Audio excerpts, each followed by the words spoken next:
नमस्कार, Surya XYZ classes में आपका स्वागत है। आज के इस वीडियो में हम क्लास 10वीं के अध्याय 1 में यूक्लिड विभाजन प्रमेय के बारे में पढ़ेंगे।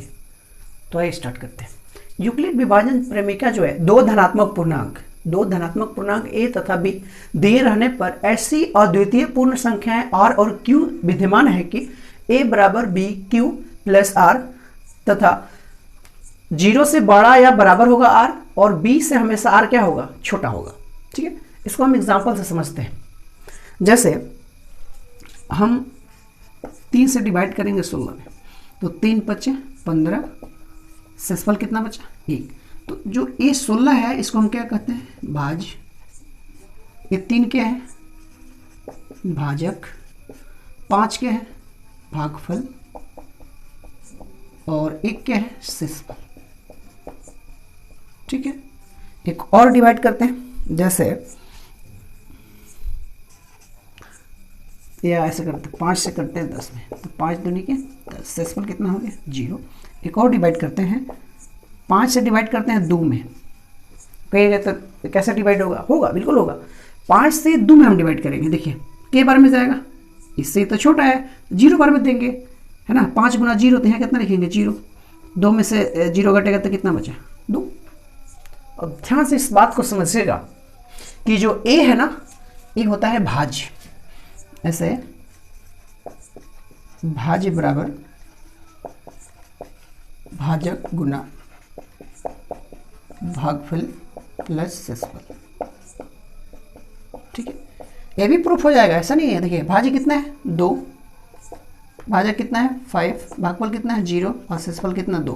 देखिए 5 गुना 0 0 और 0 प्लस 2 2 बराबर 2 होगा कि नहीं, ये भी सही। तो भाज्य बराबर भाजक गुना भागफल प्लस क्या होता है, शेषफल होता है। तो जो a है ना, इसी को हम कहते हैं भाज्य। ये जो b है वो होता है भाजक, q जो होता है वो होता है भागफल, और r जो होता है वो क्या होता है, शेषफल होता है। ठीक, तो ये जो कर रहा है ना, r जो है 0 से बड़ा या बराबर होता है। देखिए यहाँ r क्या है, ये r है, r क्या है 0 है कि नहीं। ठीक, यहाँ r क्या है 0 से बड़ा है, यहाँ r क्या है 0 से बड़ा। लेकिन b जो है, b क्या होना चाहिए। अब यहाँ से खाली इस बात को देखिएगा ध्यान से, r जो है b से छोटा होना चाहिए। देखिए यहाँ ये r है, ये b है ना। भाजक का मतलब b, तो ये जो b है ना, इससे हमेशा ये छोटा होना चाहिए। देखिए 5 से छोटा है कि नहीं, 5 से छोटा है कि नहीं। या ऐसे आप भागा दे दीजिए, जैसे हम 4 से अगर जब भागा दे 13 में, 2 ये बार में दे देते हैं, 4 दूनी के 8, शेषफल 5। तो एक गलत हो गया, इससे हमेशा ये छोटा होना चाहिए। यानी 4 से कई बार में भागा जाता, 3 बार में जाता ना, हमने 2 ये बार दिया तो शेषफल 13 में से 8 गया तो 5, यानी इससे हमेशा ही छोटा होना चाहिए।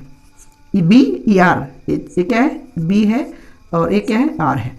तो इससे हमेशा ही छोटा होना चाहिए, नहीं तो आपका ये क्या हो जाएगा, गलत हो जाएगा। ठीक है, कहीं भी देखिए इससे छोटा है, इससे छोटा है, इससे छोटा a। वही चीज यहाँ पे लिखा हुआ है कि b जो है ना, r जो है हमेशा b से क्या होना चाहिए, छोटा होना चाहिए, नहीं तो आपका भागा ही गलत है। 3 बार में जाता ना, 3 बार में जाता 12, तो शेषफल 1 बचता, तो ये रॉन्ग है। तो यही कहता है। और r क्या होना चाहिए 0 से बड़ा या बराबर, यानी देखिए यहाँ पे शेषफल कितना है 0 है कि नहीं, वो चीज। और जैसे यहाँ लिखा है दो धनात्मक पूर्णांक a और b। देखिए a और b हमेशा क्या होना चाहिए, धनात्मक होना चाहिए। इसको अगर हम लिखें तो भाज्य आपका 16, भाजक कितना है 3, भागफल कितना 5 और शेषफल कितना 1। यहाँ पे दो धनात्मक पूर्णांक a और तथा b है।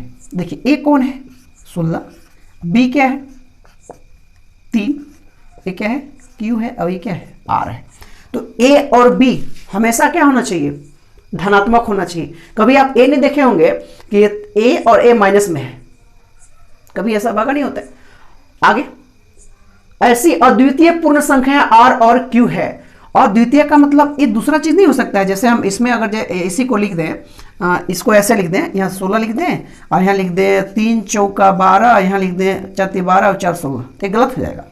ठीक है, और द्वितीय का मतलब जहाँ यहाँ 5 लिखे तो यहाँ 1 होगा, 5 15 1 16, वो चीज। और वो पूर्ण संख्या होना चाहिए। पूर्ण का मतलब 0, यानी b भी जो है ना, b जो है क्या हो सकता है, पूर्ण संख्या हो जाएगा। देखिए यहाँ r और q क्या है, अपूर्ण संख्या हो जाता है। तो q कौन सा हो गया, भागफल। देखिए ये चीज़, ये पूर्ण संख्या मतलब ये क्यू और ये आर पूर्ण संख्या हो सकता है, ए क्यू और आर पूर्ण संख्या हो सकता है। यहाँ पे देखिए क्यू क्या है, जीरो है कि नहीं, तो यहाँ पे लिखा है कि आर और क्यू विद्यमान है, कैसा है, पूर्ण संख्या हो सकता है। क्यू का मान यहाँ देखिए जीरो है, यहाँ पे देखिए, और आर का मान यहाँ देखिए जीरो, दोनों पूर्ण संख्या कितना स्टार्ट होता है, जीरो से स्टार्ट होता है, तो जीरो हो सकता है। तो ये था आपका, यहाँ पे हमने क्वेश्चन लिया है यूक्लिड विभाजन प्रमेय से, कहता है दर्शाइए कि एक धनात्मक विषम पूर्णांक 4q+1 या 4q+3 के रूप का होता है। जो धनात्मक विषम पूर्णांक है इस रूप का होता है, 4q+1 या 4q+3 का रूप का होता है, जहां q एक क्या है, q एक पूर्णांक है।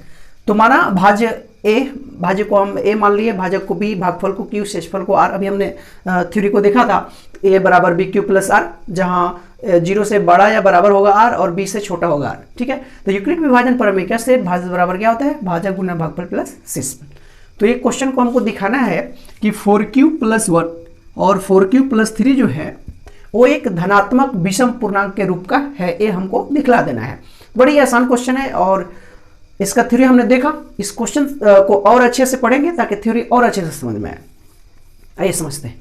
अब ध्यान से आप गौर कीजिएगा इसमें, तो ये 4q+1, इसमें भी देखिए 4q+3 और 4q दोनों में है ना, तो यहाँ देखिए तो bq+r है। हमको किसका वैल्यू निकालना है, a का, मतलब हमको तो a निकालना है ना। तो यहाँ पे 4q, यहाँ भी 4q, यानी q के बगल में क्या है, q के बगल में क्या है, b।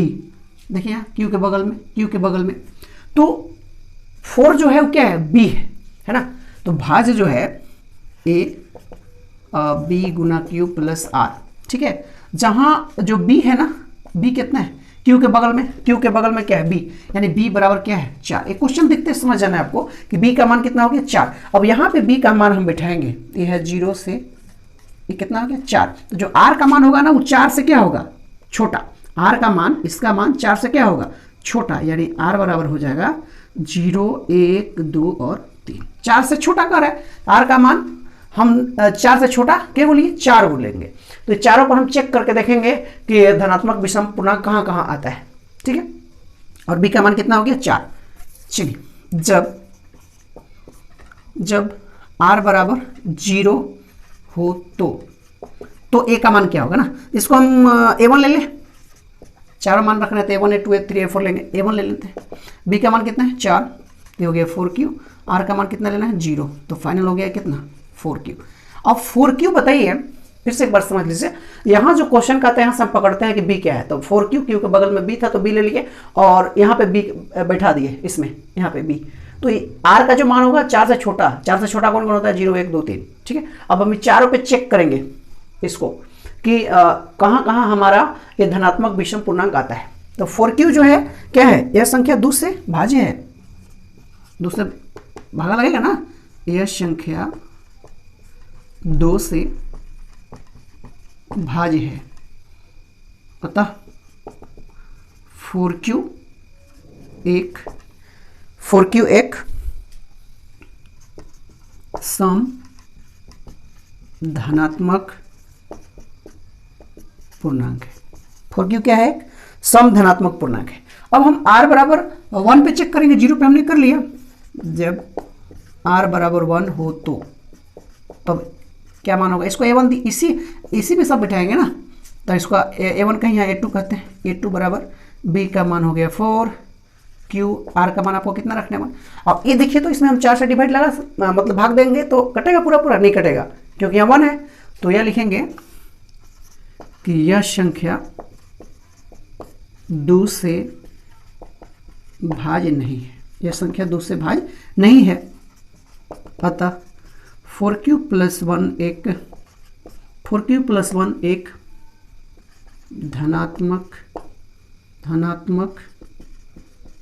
धनात्मक विषम पूर्णांक है, क्योंकि इसमें दूसरा भागा लगेगा ही नहीं।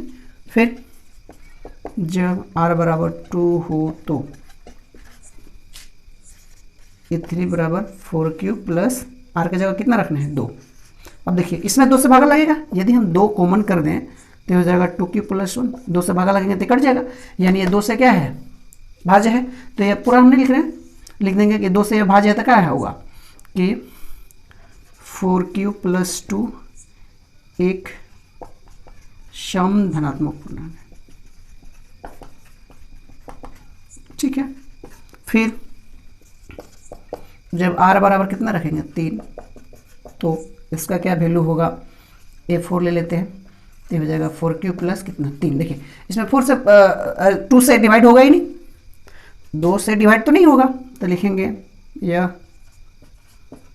2 से भाज्य नहीं है, अतः 4q + 3 एक